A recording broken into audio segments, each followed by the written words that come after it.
Bonjour et bienvenue dans Et tu fais quoi dans la vie, l'émission qui part à la rencontre de celles et ceux qui nous racontent leur métier. Aujourd'hui, pour en parler avec nous, j'ai le plaisir d'accueillir Benjamin. Bonjour Flavie. Hello et merci d'être avec nous. Est-ce que je peux te demander dans un premier temps de te présenter en quelques mots, s'il te plaît ?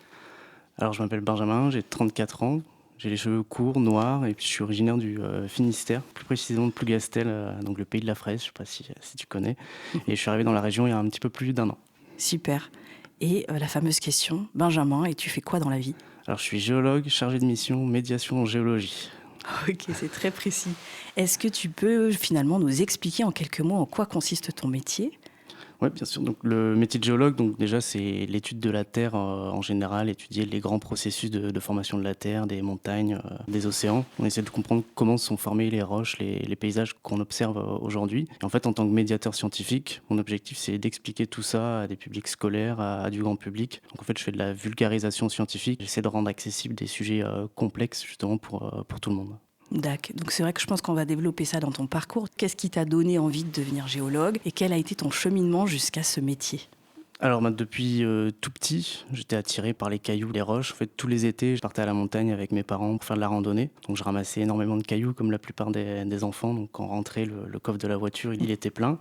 Et en fait, moi, j'ai voulu me diriger là-dessus. Donc j'ai fait un bac scientifique, spécialité sciences de la vie et de la Terre. Donc je ne sais plus si ça s'appelle comme ça encore aujourd'hui. J'ai eu mon bac et ensuite je suis parti en licence sciences de la Terre et de l'univers. Donc la licence, c'est sur 3 ans. Donc je fais ça à Brest. Et ensuite, je suis parti à Grenoble pour faire un master recherche, donc toujours en géosciences. Donc le master, c'est sur 2 ans et en général, pendant la 2e année, on fait un stage long de 6 mois. En fait, pour ça, je suis reparti en Bretagne, mais cette fois-ci dans le laboratoire de géologie de Rennes. Et en fait, le sujet de mon stage, ça portait sur les Pyrénées. Donc j'allais régulièrement sur les Pyrénées. Donc il faut suivre, hein. J'ai fait Bretagne, Grenoble. On se balade en On se géologie. balade un petit peu, ouais. Et en fait, ce stage de master, ça m'a amené ensuite à faire une thèse. Donc la thèse, c'est sur 3 ans. Donc ça portait toujours sur le même sujet, sur les Pyrénées. Donc ça m'a amené à passer ma thèse de doctorat, donc fin 2017, donc ce qui m'a donné le grade de docteur en géologie. C'est chic.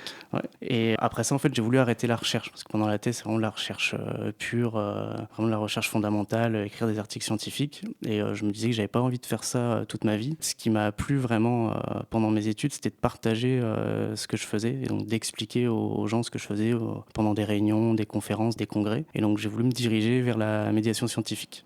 C'est une spécialité. Il existe des formations vraiment de médiation scientifique. Donc moi, j'ai pas fait ça. J'ai fait vraiment de la recherche. En fait, j'ai un peu galéré, hein, pour tout dire, à trouver du boulot parce que quand on a une thèse, souvent, on peut faire peur aux recruteurs. Soit ils se disent, voilà, il est trop qualifié. J'ai déjà eu cette réponse-là quand je faisais des candidatures. Ou soit ça peut faire peur aussi d'un point de vue financier, tout simplement. Parce qu'ils vont se dire, voilà, il a bac+8, il va demander beaucoup.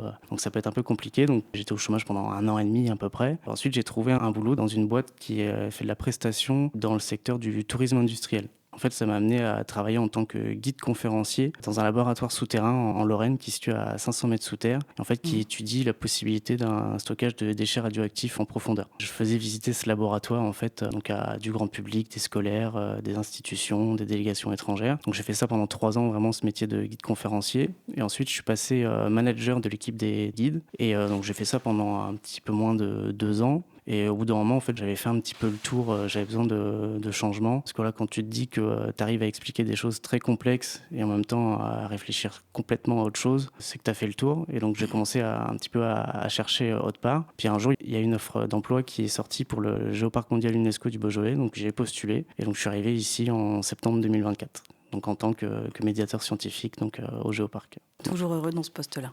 Complètement épanoui. Quand j'ai vu l'offre d'emploi, toutes les missions, en fait, ça correspondait vraiment à ce que je voulais faire, quoi. Concrètement, ça ressemble à quoi la journée d'un géologue médiateur scientifique ? Alors, j'ai pas vraiment de journée type. C'est parce que voilà, je peux être soit en bureau, soit en intervention, en animation auprès des scolaires, du grand public. Donc pour les journées où je suis au bureau, j'ai plus de l'organisation, de l'administratif. Je prépare des contenus pédagogiques, des visuels justement pour préparer mes interventions, mes animations. Mais après régulièrement, voilà, je peux être en classe avec des primaires, des collégiens, des lycéens pour expliquer ce que c'est que le métier de géologue, ce que c'est que la géologie, parler du patrimoine géologique du Beaujolais. Mais ça peut être aussi directement sur le terrain, sur des sites, parce qu'en fait à la base la géologie c'est quand même observer les roches, les paysages qui nous entourent. Donc j'explique tous ces phénomènes qui peuvent être un peu complexes pour la plupart des gens. J'essaie de les rendre accessibles à tous, quoi. Est-ce que tu mets encore les mains dans la terre? Oui, oui, ça m'arrive parce que quand je fais une intervention justement dehors sur le terrain, ça peut être un petit peu partout dans le Beaujolais, donc il faut que j'aille faire du repérage, hein, vu que ça fait pas longtemps que je suis ici, je connais pas par cœur tout le territoire, donc je vais faire du repérage avant, et donc je vais casser des cailloux, je fais avec mon marteau. Ouais, puis c'est ça en fait le cœur du métier de géologue, hein, d'abord c'est d'aller sur le terrain faire des observations. Est-ce que c'est un métier où on travaille plutôt seul? Alors, dans mon cas, donc vraiment le cœur de mon métier, faire des interventions scolaires par exemple, oui, là je suis seul, hein, j'ai été recruté justement pour ça. Mais après, on est une petite équipe. En fait, j'ai pas mal aussi de missions transverses, donc on travaille toujours ensemble de concert justement pour tout ça. D'accord, mais vous êtes rarement 2 géologues dans la même structure. Oui, ouais. Ouais. Dans ma structure, je suis le seul vraiment à être médiateur scientifique en géologie. Qu'est-ce qui te plaît le plus aujourd'hui dans ton métier? Alors, ce qui me plaît le plus, c'est peut-être en animation, en intervention scolaire, être devant les gens et expliquer ce qu'est la géologie. C'est vraiment ça qui me plaît, de répondre aux questions, de voir les gens qui comprennent justement ce que tu leur dis. Tu arrives à traduire. Ouais. Quand tu parles de ton métier, à chaque fois que tu dis je suis géologue, d'ailleurs peut-être que tu dis que géologue ou médiateur scientifique, quelle est la question qu'on te pose le plus souvent? En fait, c'est la question que tu m'as posée au début. Ouais. En fait, tu fais quoi dans la vie, quoi? C'est quoi exactement? C'est toujours cette question-là qui ressort en premier. Et quand on fait cette première formation de géologue, est-ce que tu as d'autres collègues de l'époque qui ont pris des chemins vraiment différents? Il y a plusieurs passerelles? Complètement. En fait, il y a énormément de métiers différents en géologie. Et puis, en fait, ouais, mes collègues avec qui j'étais en fac, il y en a quelques-uns qui sont devenus profs de SVT, qui ont passé justement un diplôme pour être prof. Il y en a qui ont vraiment continué dans la voie de la recherche, donc qui sont par exemple enseignants-chercheurs maintenant dans différents laboratoires en France ou dans d'autres pays. Donc, on peut en fait partir dans des métiers très techniques, comme dans vraiment des métiers de recherche fondamentale. Donc, ça ouvre pas mal de portes. Pour nous immerger un peu plus dans ton univers, est-ce qu'il y a un mot, une expression que tu utilises régulièrement dans ton travail, ou même un geste, une habitude un peu plus typique qui est liée à ton métier? Il y a une phrase que j'utilise souvent pour se faire se rendre compte de ce qu'est la géologie et puis des grands phénomènes qui font qu'on a les paysages qu'on a aujourd'hui. C'est que, en fait, quand on fait de la géologie, c'est comme si on racontait une histoire en partant de la fin. Parce qu'aujourd'hui, on a l'état fini, justement, de toutes les roches qu'on peut observer, des paysages. Et en fait, l'idée avec la géologie, c'est que il faut qu'on essaye de remettre dans l'ordre tout ça pour voir justement comment cette roche est arrivée ici, comment elle s'est transformée. Donc voilà, on a notre état fini, puis il faut qu'on réassemble toutes les pièces du puzzle pour que ça aille dans l'ordre, pour qu'on prenne justement le cheminement de tout ça, quoi. Et dans le kit de survie d'un géologue, on trouve quoi en termes de matériel ou les indispensables du terrain ou du quotidien? Alors j'ai toujours un sac à dos, forcément, pour aller sur le terrain, des chaussures de rando, toujours un marteau aussi. Donc le marteau de géologue, ça ressemble un petit peu à un piolet d'alpiniste, pour te Ok. donner une idée.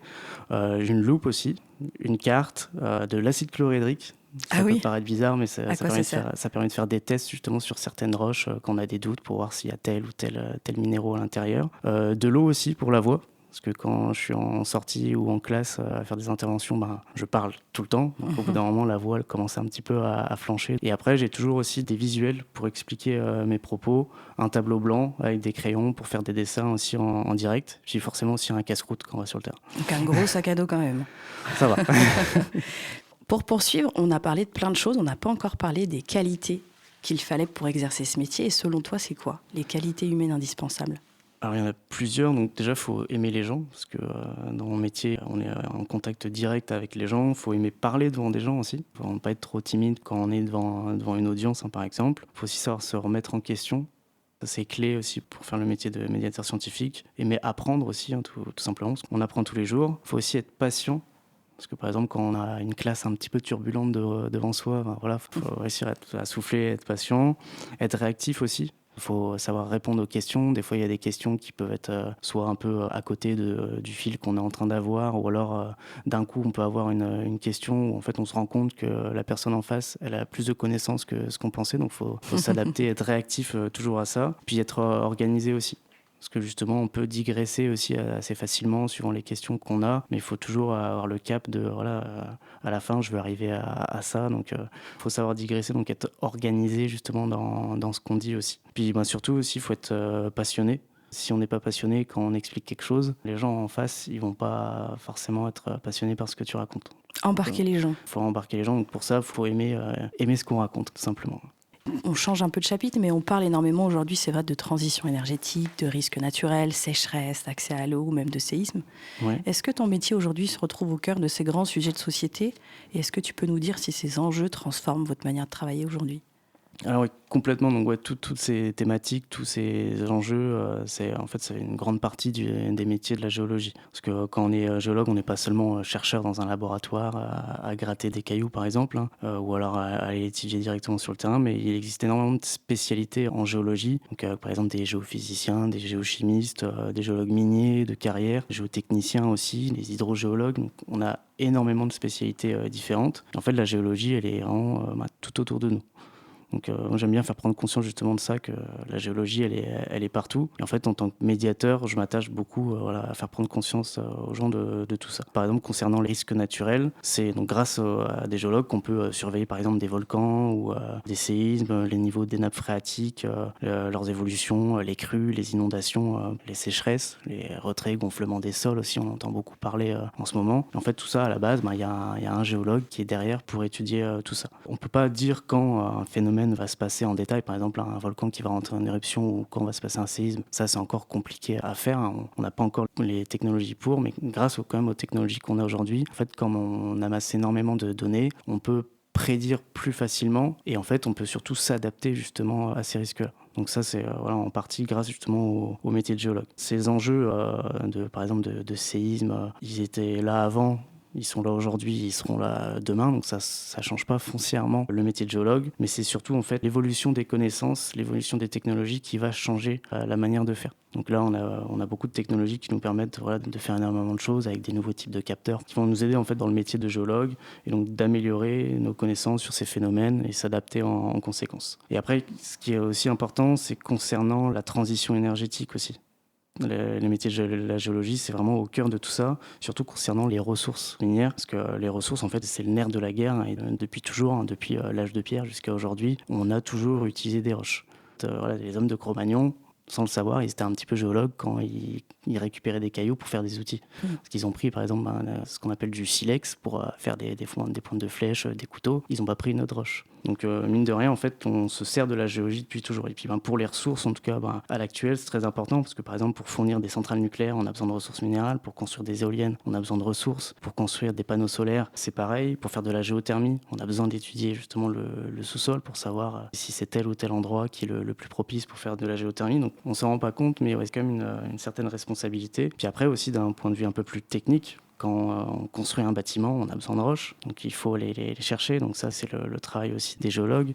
Pour la construction d'un bâtiment aussi, il y a toutes les fondations. On ne va pas construire un bâtiment ici ou là. En fait, ça va dépendre du type de sol. Il y a beaucoup de travail en amont qui existe, donc justement grâce au métier de la géologie. Je me répète peut-être un peu, mais voilà, il faut prendre conscience que la géologie, elle est tout autour de nous. Donc déjà, là, on est dans un bâtiment, on a eu besoin de roches pour construire ce bâtiment. Ça marche aussi pour tous les objets du quotidien. Là, on voit dans le studio, je regarde autour de moi, je vois des câbles, donc il y a sûrement du cuivre à l'intérieur. Le cuivre, c'est un minéral, il faut aller le chercher. Là, on a des téléphones portables, il y a des centaines d'éléments différents aussi à l'intérieur, il faut aller les chercher. Tu as des lunettes, la monture, elle est en plastique, là, il faut du pétrole. Tes verres, ils sont en verre, donc ça, c'est de la silice, donc la silice qu'on trouve dans un minéral. Donc en fait, on ne s'en rend pas compte, mais on a des roches tout autour de nous, dans tous les objets qui nous entourent. Et là, tu pourrais me dire, oui, mais par exemple, ma chemise, elle est en coton naturel, c'est pas du caillou. Oui, mais il a fallu des outils pour pouvoir la confectionner. Les outils, en général, pour la plupart du temps, c'est dans différents métaux, des aciers. L'acier, c'est du fer et du carbone en partie. Donc, il faut aussi aller les récupérer. Donc, je m'attache beaucoup, quand je suis en intervention, surtout auprès des scolaires, à raconter ça aux enfants, par exemple, de CM1, CM2. Et moi, je leur dis, voilà, montrez-moi un objet au hasard, et puis je vais vous dire, voilà, il y a tel ou tel caillou. Il y a un lien au caillou à un moment donné. Il y a toujours un lien. C'est intéressant. Donc, la genèse de... Ouais. Et comment on explique finalement que c'est des carrières plutôt de niche, entre guillemets ? La géologie, c'est pas un sujet très funky pour la plupart des gens. Voilà, il y a très peu de gens qui s'y intéressent. Pour te raconter une anecdote, donc je te disais, j'avais fait une licence. La première année de licence, on avait un tronc commun avec la biologie. Donc on était en première année, premier semestre, on était dans un amphi de 100 personnes à peu près. Puis on avait un cours de géologie. Le prof de géologie, il demande qui veut partir ensuite en sciences de la Terre. Il y a à peine 10 mains qui se sont levées sur les 100 personnes qui étaient présentes là. Ouais, c'est vraiment une thématique qui attire pas forcément les gens. Je sais pas pourquoi, parce que moi ça me plaît. Et voilà. C'est des petites promotions à chaque fois ? C'est des petites promotions. En licence, vraiment, quand on était qu'en géologie, on était 15. En master, on était 10. Et même en deuxième année de master, on était plus que 5. Ok. Donc, tu vois, donc ça fait que la géologie, c'est aussi un petit monde. Et au final, en fait, tout le monde connaît tout le monde. Donc c'est aussi intéressant. C'est une grande famille, quoi. Est-ce que tu penses qu'après tout ce qu'on s'est dit, là, ton métier sera le même dans 10 ans? Le métier de géologue, il va sûrement changer par rapport aux technologies qu'on a. Les méthodes vont changer justement pour les études. Puis il faut savoir que c'est aussi une science jeune, donc ça va évoluer avec les connaissances, les technologies. Par conséquent, mon métier de médiateur scientifique, il va sûrement changer aussi dans la manière de faire. Fondamentalement, je vais expliquer sûrement les mêmes choses, mais je vais peut-être pas les amener de la même manière. Et justement, si tu pouvais améliorer une chose dans ton métier aujourd'hui, ça serait quoi? Je pense que ce qui s'est pas mal amélioré, c'est que la médiation scientifique, au sens général du terme, pas forcément qu'en géologie, c'est pas forcément un métier qui est très connu. Et souvent, les gens que je rencontre, ils se rendent pas compte en fait qu'on peut avoir accès facilement à des informations qui peuvent être complexes. Donc justement, grâce à des médiateurs scientifiques. Souvent, les gens en fait, ils ont peur, ils se disent ah non, ce sujet c'est trop compliqué pour moi, je vais pas m'y intéresser. Alors qu'en fait, si on a un médiateur scientifique en face, on peut justement, de manière assez simple, avoir des informations. Et c'est justement le but du médiateur scientifique, c'est de faire comprendre Que c'est accessible. que c'est accessible. Donc ouais, ce qui serait amélioré, c'est que les gens en fait se disent voilà, je peux facilement avoir accès à des informations et améliorer ma culture générale. Ouais, ne pas avoir peur de ça. Faut pas avoir peur de ça. Et je pense que c'est lié à la prochaine question, mais finalement, la plus belle réussite ou satisfaction de ton métier, c'est ça? C'est d'arriver à vulgariser. Il y a en partie ça. Après, en réussite, satisfaction, déjà réussite, c'est d'avoir eu ma thèse, un gros boulot, donc c'est quand même satisfaisant. Après 8 ans d'études, voilà, bon, c'est bon, j'ai réussi. Et la plus grande satisfaction que j'ai eue, c'était au printemps dernier. Donc, lors d'une intervention auprès d'une classe de CM1, CM2, il y a un petit qui est venu me voir à la fin, qui m'a dit merci, c'était super, et qui m'a dit plus tard j'ai envie d'être géologue. Quand on me dit ça, tu fais ok. C'est l'impression d'avoir réussi cool. quelque chose. Ouais, c'est ça. Ah, c'est génial. Je te propose de terminer avec un portrait chinois qui est vraiment centré sur ton métier. On y va ? On y va. Alors, si ton métier était un film? Alors ça, c'est un peu compliqué, mais en général, quand on pense géologie, film, on pense au film catastrophe. Ça c'est obligé avec par exemple des films comme Geostorm, des choses comme ça. Fin du monde. Ouais. Et souvent en fait quand on a des connaissances en géologie et qu'on voit un film catastrophe, on se dit non mais c'est du n'importe quoi. Des fois on se dit mais comment ils ont fait pour écrire ça? C'est pas du tout bon scientifiquement. Mais il y a quelques films quand même qui sont pas mal ou des séries. Par exemple il y a une série récente qui s'appelle La Palma. Il y a un grand séisme, un tsunami qui se passe sur une île où là en fait les explications scientifiques, je trouvais qu'elles étaient pas mauvaises du tout. Ça allait, c'était assez bien vulgarisé. Justement, même au début de la série, on voit un volcanologue qui explique à des enfants ce que c'est que l'éruption d'un volcan, et c'est bien expliqué. Des films comme Fusion aussi, où là, il y a le noyau de la Terre qui s'arrête de tourner, et ça fait plein de chamboulements sur la Terre. Et en fait, il y a un géologue qui doit expliquer justement au chef d'État qu'est-ce qui est en train de se passer. Et en fait, là, je trouvais que les explications n'étaient pas trop mauvaises. Est-ce que c'est possible, ça? Ça peut arriver en vrai? Je pense pas, ça serait un peu chaud. Par contre, après, en film un peu drôle, où là, scientifiquement, c'est pas bon du tout, c'est Voyage au centre de la Terre. Celui-là, en tant que géologue, il est hilarant. C'est vraiment, voilà. Il faudrait faire des sessions de visionnage qu'avec des géologues. Ouais, tu verras les cheveux qui vont se tirer. Et pour poursuivre, si ton métier était un nombre ou un chiffre? Un nombre, je dirais 4,55 milliards. C'est quoi? C'est l'âge de la Terre, tout simplement.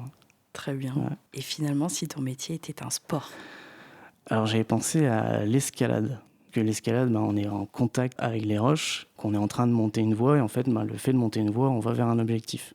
Donc moi, mon métier de médiateur scientifique, mon objectif, c'est justement de faire comprendre à mon auditoire un sujet complexe. Donc en gros, quand ils ont compris, je suis arrivé au bout de la voie. Mais après, quand on gravit une voie, il y a plusieurs types de voies, il y a plusieurs difficultés. Donc ça, on peut le comparer en fait à l'adaptation au public qu'on a. Parce que je ne vais pas expliquer les choses de la même manière si je suis en face d'un enfant de 10 ans ou alors en face d'un adulte. Donc il y a différents niveaux de difficulté. Puis par moment, quand on grimpe une voie, on peut changer aussi de chemin. Par exemple, voilà, il y a une question qui arrive d'un côté, je vais aller un peu à droite, je vais digresser dans ce que je suis en train d'expliquer, je change mon trajet, mais quand même au final, mon idée c'est quand même de monter en haut de la voie pour que justement tout le monde comprenne et de construire mon fil comme ça. Allez, dernière question, si c'était à refaire, tu choisirais encore ce métier-là?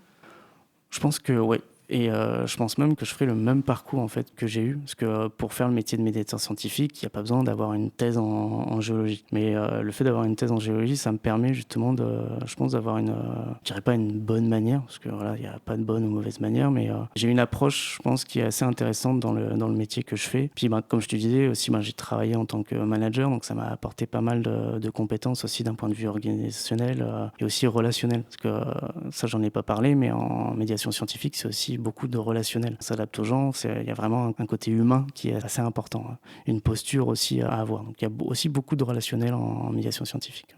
Eh bien, ça donne envie. Super. Merci beaucoup Benjamin pour ce moment et pour ce partage d'expérience, et merci à vous d'avoir écouté Et tu fais quoi dans la vie, et à très vite pour une nouvelle rencontre.